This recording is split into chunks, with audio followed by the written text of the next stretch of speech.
आपण पाहत आहात प्रभावशाली न्यूज।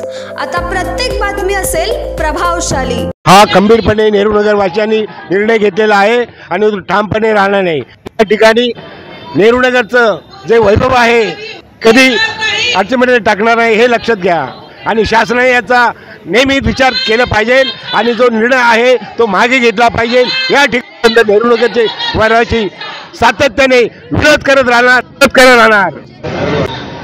असं आहे की तुम्ही जो पाठीमागे जी जागा बघतात ही मातृदुग्धशाळेची जागा होती। मातृदुग्धशाळा बंद झालेली आहे। हा जो मोकळा प्लॉट आहे इथे आमच्या नेहरूनगरकरांनी दोन मुद्दे मांडले होते। त्याच्यात आमच्या आमदारांनी पण मागणी केली होती की इथे स्पोर्ट्स कॉम्प्लेक्स व्हावा। लोकांनी पण सांगितलं होतं की इथे गार्डन आणि स्पोर्ट्स कॉम्प्लेक्स अशा दोन्ही गोष्टी व्हाव्यात आणि त्यासाठी मुख्यमंत्र्यांनी कुर्ला महोत्सवमध्ये मान्य केलं होतं की आम्ही इथे स्पोर्ट्स कॉम्प्लेक्स आणि गार्डन बनवून देऊ। असं असताना अचानक 2 दिवसापूर्वी जर का GR निघतो की इथे धारावीच्या पुनर्वसन प्रकल्प असताना आम्ही इथे हे करतो आहोत, तर हे आम्हाला मान्य नाही। कारण त्यांना करायचा विचार केलेला आहे। तर धारावीतल्या लोकांना तिकडे ऑलरेडी भरपूर जागा आहे, त्याच्यामुळे की इथे स्थलांतर त्यांचं करायची काहीही गरज नाही। त्याच्यामुळे आमच्या एरियाची वाट लागेल असं माझं मत। इथेच लहानाचे मोठे झालं आणि त्यांचं तिथे स्पोर्ट्स कॉम्प्लेक्स साहेबांनी सांगितलेलं होतं, तेच इथे झालं तर ते सगळ्यांसाठी बरं होईल आणि त्यांचं पुनर्वसन धारावीतच झालेलं चांगलं आहे। म्हणजे या निर्णयाला पुनर्वसनकरांनी मोठ्या संख्येने उपस्थित राहून आज महाराष्ट्रामधील प्रशासनाच्या विरोधात जाहीर निषेध व्यक्त केलेला आहे।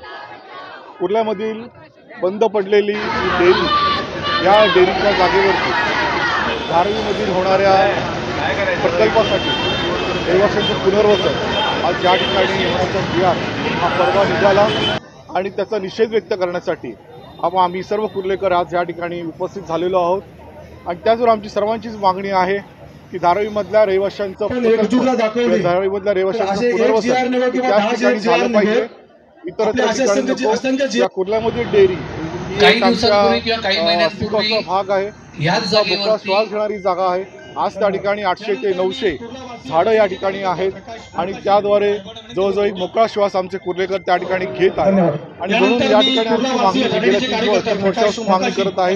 या ठिकाणी 8.5 हेक्टर जागा आहे, काही 2-2.5 हेक्टर जागा मेट्रो स्टेशनसाठी उपलब्ध करून दिलेली आहे। बाकी उर्वरित जागा जी आहे त्याच्यामध्ये बॉटॅनिकल गार्डन आणि त्याचप्रमाणे क्रीडा विभागामध्ये एखादं चांगलं असं क्रीडा संकुल व्हावं अंधेरीच्या धर्तीवरती, यासाठी मी सातत्याने पाठपुरावा करत आहे।